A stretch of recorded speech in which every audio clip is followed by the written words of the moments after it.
في حين يقود لاعب نابولي الهجومي حملة نيجيريا في كأس الأمم الأفريقية 2023 في أبيجان، إلا أن مستقبله ما زال معلقا في الهواء.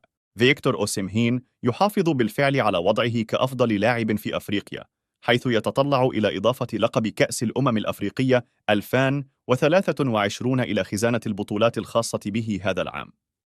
لم يكن هناك شك في أن قوته وسرعته ومعدل عمله الهائل كانت من بين المكونات الرئيسية التي ساهمت في دفع نيجيريا إلى الدور النصف النهائي لبطولة كأس الأمم الأفريقية لهذا العام.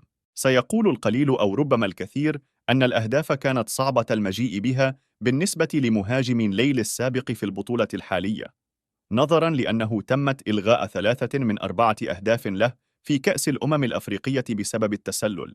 الآن، ومع كل هذا ودون تأخير، دعونا ننتقل بسرعة إلى التركيز على موضوعنا في هذا الفيديو. فيما يلي 3 أندية يمكن أن ينضم فيكتور أوسيمهين إليها في فترة الانتقالات الصيفية لعام 2024، حيث يواصل جذب اهتمام العمالقة الأوروبيين الكبار.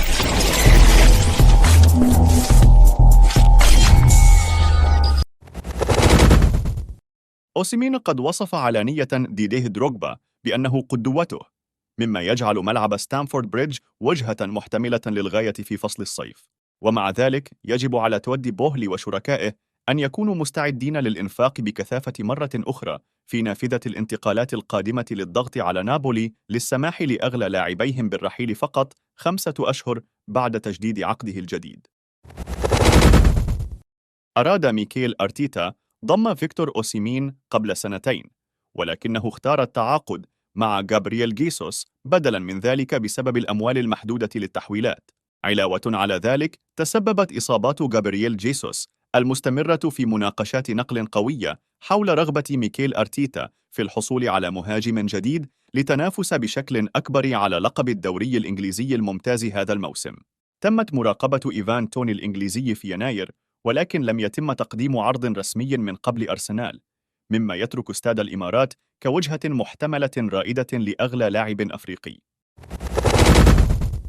على الرغم من دفع مبلغ 72 مليون جنيه استرليني للتعاقد مع راسموس هويولاند من أتلانتا في الصيف الماضي، لا يمكن تجاهل احتمالية أن يكون ملعب أولد ترافورد وجهة فيكتور أوسيمين المقبلة للانتقال.